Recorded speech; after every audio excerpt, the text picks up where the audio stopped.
Audrey Mazière, à ton avis, qu'est-ce qui a fait que dès le début, tu t'es démarqué des autres animateurs? Oh, dès le début,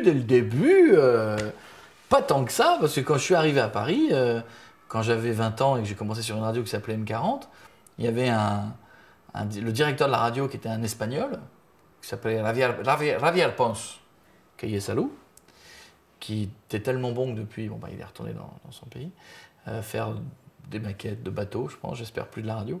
Mais, et c'était quelqu'un voilà, pareil, franchement, qui comprenait rien à la radio. Et le type était arrivé avec M40 en étant persuadé que il allait apprendre à faire de la radio à tout le monde. Il a juste oublié qu'en France, il y avait déjà Énergie, il y avait déjà Fun, il y avait déjà des gens qui faisaient de la radio.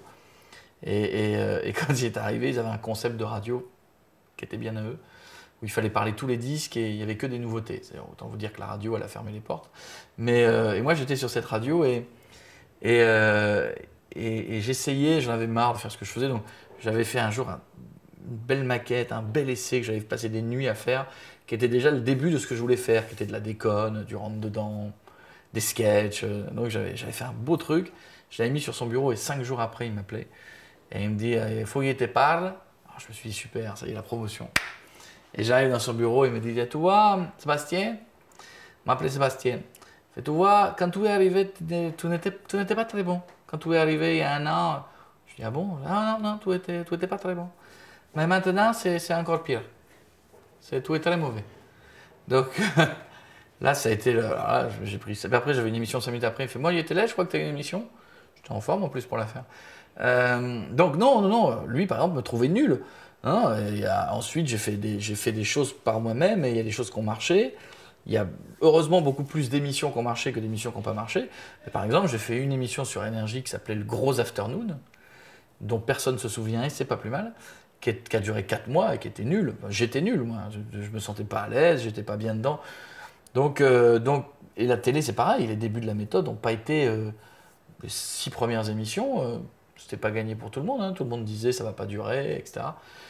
Donc je sais pas, alors, pour revenir, j'ai peut-être répondu longtemps, mais je pense que si ça, je me suis démarqué des autres, c'est que je pense que je faisais ce que j'avais envie de faire. Et j'ai pas fait beaucoup de concessions, en fait. Donc c'est peut-être un... Puis je suis resté moi-même. Donc si vous m'aimez pas, bah vous m'aimez pas moi-même. Puis si vous m'aimez bien, bah vous m'aimez bien moi-même. Y a pas de, je joue pas de personnage, donc peut-être que c'est un bout des clés, je sais pas.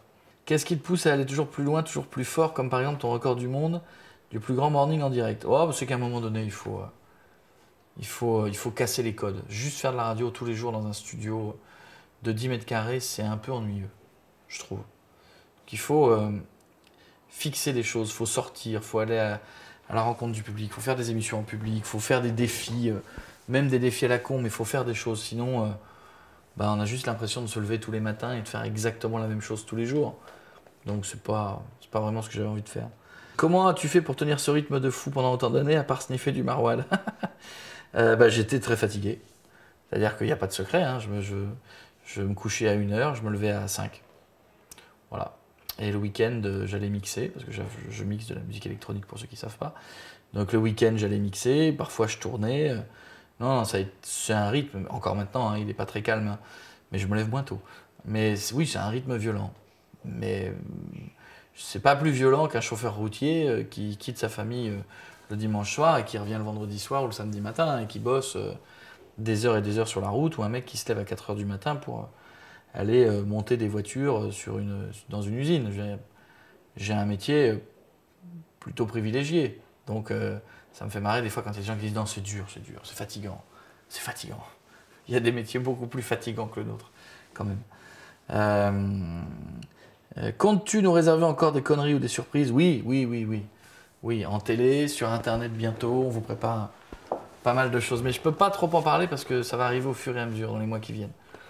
Mais oui, bien sûr, évidemment. Pas partir en retraite maintenant, quand même.